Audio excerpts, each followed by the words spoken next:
A única certeza que eu tive por muito e muito tempo é que eu nunca seria um dançarino. E não é um bom dançarino, é não ser um dançarino. A dificuldade com ritmo, dificuldade com coordenação motora, a minha dificuldade de expressar algumas coisas é o que me dava essa certeza, mas foram essas as coisas que com a Shula eu consegui desenvolver, consegui vencer e consegui transformar todo o meu entorno até isso que vocês podem ver agora, essa quantidade de troféus, de conquistas, de momentos felizes, não só na vida artística como um artista de fato, mas também dentro do meu universo profissional, e tudo isso sem dúvidas nenhuma me levou a chegar onde eu tô agora. Olá, caros indivíduos, tudo bem com vocês? Eu sou o Léo Brizola, sejam todos muito bem-vindos a mais um vídeo aqui no canal Mestre Shula. Que alegria poder estar compartilhando um pouco sobre a minha trajetória, sobre o meu início de carreira dentro do universo do sapateado gaúcho, dentro do universo da Shula. Tudo começa lá no ano de 2005, quando teve uma apresentação do grupo de folclore Fogo de Chão, meu antigo CTG, lá na minha escola. E eu era um cara com dificuldade de expressão, de comunicação, então eu não tinha muitos amigos. E nessa apresentação, a gurizada que fazia parte do grupo me convidou para brincar, para sair correr, brincar de LEDs e dar uma olhada nas coisas. E eu, cara, me encantei com aquilo, porque eu sempre fui um cara de poucos amigos e aquilo realmente me mostrou que eu era importante para alguém. E eu decidi então chegar em casa e falar, eu quero participar do CTG, eu quero conhecer esse pessoal. Talvez esse pessoal do CTG poderia ser os meus amigos, eu ou meus primos também, para conhecer o CTG. E aquela foi a coisa mais mágica do mundo. E acho que foi a primeira vez que eu me senti muito bem recebido dentro de um grupo de pessoas que eu nunca tinha visto na vida. Eu queria dançar. Só que eu tava longe de ser um cara propício para dançar. Na hora o professor viu que eu não levava jeito, que eu não tinha coordenação, que eu não tinha ritmo, e ele já quis na hora falar, cara, bota o piá andar de bicicleta, bota o piá jogar bola, bota o piá fazer outra atividade, mas dançar ele não leva jeito. Só que tinha um problema. Se ele me mandasse embora naquele momento, os meus dois primos, que aí tinham todo um dom, um gingado pro negócio, também iriam embora. E o mais maluco nesse contexto, e não pelo fato de não querer incentivar a dançar, mas o professor entendeu naquele momento que daqui a pouco outra atividade poderia me fazer melhor do que dançar. Comecei. Só que esse começar foi muito na marcha lenta, foi muito difícil realmente. Eu, quiçá, conseguia caminhar direito, agora dançar, colocar ritmo e fazer uns passos sincronizados com os colegas era muito, mas muito difícil para mim. Até que passou o tempo, e lá no ano de 2006, vendo que não só eu não estava evoluindo, mas o grupo de peões que nós tínhamos no grupo não estava crescendo, o professor decidiu levar um amigo dele, chamado Jean Diniz, lá para dentro do CTG para começar um grupinho de Shula. E foi nesse momento em que se cria o tal do grupo de Shula do Fogo de Chão, com 7 participantes na época, e eu fui convidado, especialmente pelo professor, justamente para ver se eu conseguia dar uma melhorada.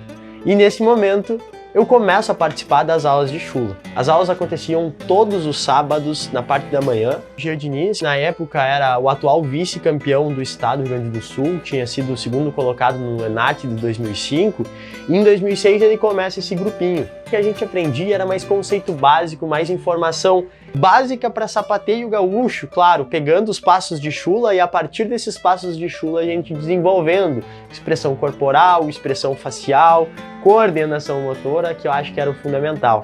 Só que tinha um problema. Todo sábado, os meus colegas conseguiam pegar aquelas tarefas que eram passadas e eu ficava para trás. Eu não conseguia acompanhar a turma. E vendo essa minha desmotivação que começou a acontecer, o meu pai olhou para mim e falou, vamos ensaiar em casa. Então, toda noite, ele chegava do trabalho, depois da minha aula, ele me colocava na frente dele e ele fazia eu repetir o sapateio básico. Repetir o sapateio básico. Repetir o sapateio básico. E horas repetindo o sapateio básico. O sapateio básico. Sapateio básico. O sapateio básico. E foi nesses treinos em casa em que eu descobri que eu não precisaria ser o melhor, tampouco ter mais qualidade, mas se eu trabalhasse, eu poderia realmente estar mais ou menos parecido com os meus colegas lá no próximo sábado, em que a gente tivesse ensaio. Se tu ainda não deixou o like, não te inscreveu nesse canal e não ativou o sininho, faz isso agora, porque depois tu vai esquecer. Que até agora, tudo que eu falei, eu tenho certeza que foi de grande valor se tu soube absorver alguma coisa.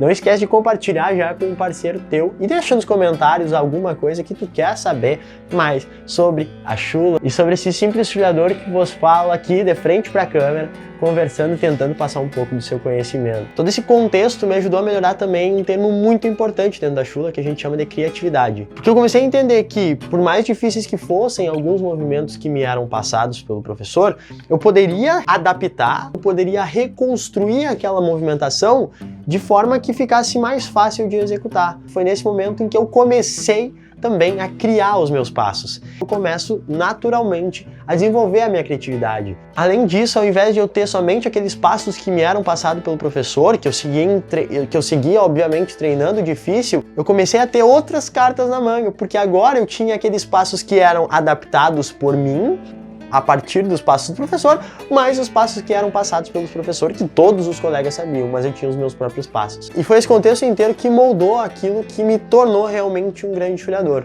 A partir daí, a gente começa a participar de algumas apresentações. Então, naquele mesmo ano, 2006, na Semana Farroupilha, que é a semana onde o gaúcho festeja realmente a paz após o período longo de 10 anos de guerra, Porque Semana Farroupilha não é festejar a vitória ou derrota, porque inclusive os gaúchos perderam. E foi nessa Semana Farroupilha em que a gente fez a nossa primeira apresentação, dentro de um contexto chamado Chula é Arte, e que inclusive nós ganhamos e conquistamos o nosso primeiro troféu. E esse era o nosso primeiro troféu e eu guardo ele com muito carinho porque representa muito pra mim. Cada detalhe dessa foto me lembra de onde eu vim, como eu comecei e o quanto eu batalhei para chegar até aqui.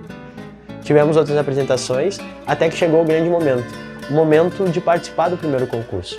Nós éramos 8 naquela época e tinha-se que escolher apenas 2 dos 8 chuleadores para participar desse concurso, porque nessa competição e a maioria das competições sempre limita o número de participantes, de competidores por entidade tradicionalista, por CTG. O primeiro chuleador escolhido foi o Douglas Rocha, que é um grande amigo meu. A chula, por mais que seja uma dança de competição, aquilo acontece somente dentro do palco. Quando a gente está fora do palco, na verdade nós somos uma grande família. Nós somos uma grande família de pessoas que trabalham em prol do desenvolvimento, sem falsa modéstia, a mais bela de todas as manifestações artísticas que se tem registro até hoje. O Douglas Rocha, que inclusive foi o meu gaiteiro no ano de 2014, quando eu conquistei o meu primeiro título estadual do Enarte, da categoria adulta, o Douglas foi o primeiro selecionado pelo professor. Logo em seguida precisava se selecionar e o que todos esperavam é que realmente fosse um chuleador que tivesse mais facilidade, que executasse as coisas de forma mais bonita e, para surpresa da grande maioria das pessoas que conviviam com o nosso grupo de chula, quem foi escolhido fui eu. Fui eu o escolhido porque eu era o cara que tinha os meus próprios passos. Eu era o cara que, apesar de eu ter dificuldade, de não ter facilidade para executar as coisas, de não ter muita coordenação motora, o ritmo, eu havia me disposto a trabalhar mais em casa, a criar os meus próprios detalhes e aquilo me fazia diferente dos demais chuleadores. E aí, dentro das metodologias de avaliação da chula, a gente vai ver que uma das propostas da avaliação é que cada chuleador tenha a sua característica, cada chuleador consiga executar os seus próprios passos. Inclusive, um dos critérios de perdas totais de ponto é executar um passo que já foi executado por você mesmo ou executar um passo que já foi executado por um colega. Então, repetir passo é uma característica que zera a pontuação desse teu passo. E por isso eu fui o selecionado na época. Isso, sem dúvida nenhuma, foi o ponto alto, onde eu realmente me enxerguei como chuleador, onde eu vi a possibilidade de crescer e aprender e melhorar. E mesmo sabendo que eu era o cara com menos talento daquele grupo de 8 chuleadores, eu sabia que eu era o cara mais dedicado. E olha que maluco, eu de maneira nenhuma tô falando aqui que quem tem talento não tem condição de dançar. Muito pelo contrário. Agora, se você se deitar sobre o fato de você ter talento e não querer trabalhar, pode ter certeza, qualquer um pode ser melhor do que você. Sabe por quê? Porque quem trabalha, quem sabe aonde quer chegar, quem tem um objetivo claro, quem sabe como trabalhar e o quanto precisa melhorar, sem dúvida nenhuma vai vencer desse cara que é talentoso. Agora, se tu é um cara talentoso, tu é um cara que tem foco, tem objetivo, sabe claramente onde quer chegar, ninguém te segura, meu amigo. Ninguém te segura. E é isso que torna a chula uma das artes mais apaixonantes. Por quê? porque a chula não é para todos. Mas não é que não é para todos porque é a dança mais difícil, a dança mais complicada de se entender, onde não se tem professor. Não!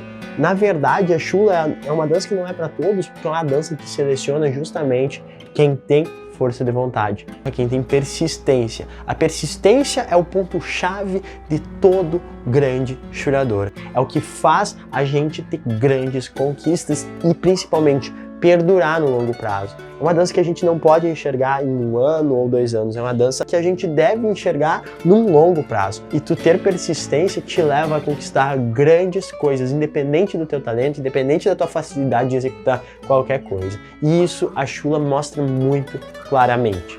A participação no primeiro rodeio foi ímpar, foi algo fenomenal, mas eu tenho certeza que não é de se contar nesse vídeo todas as situações e circunstâncias que me levaram a chegar nesse primeiro rodeio. O fato de você não ter talento, o fato de você achar que é o pior dançarino do teu grupo, o fato de você achar que não tem condição de ser um bom chulador, isso não pode te impedir. Porque essa é só a minha história, mas tem tantos outros chuladores que tiveram que na marra, na garra e na fibra conseguir alcançar os seus objetivos. E por isso, eu te digo, se tu acha que tu não tem condição, se tu acha que tu nunca vai aprender, não é esse o caminho. O caminho é a persistência. É entender que não vai ser moleza, não vai ser fácil, vai ser duro. Você vai ter que treinar, você vai ter que trabalhar, mas você vai conseguir conquistar aquilo que você quiser, desde que você consiga planejar, ter bons mentores, boas pessoas do teu lado e principalmente saber aonde você quer chegar.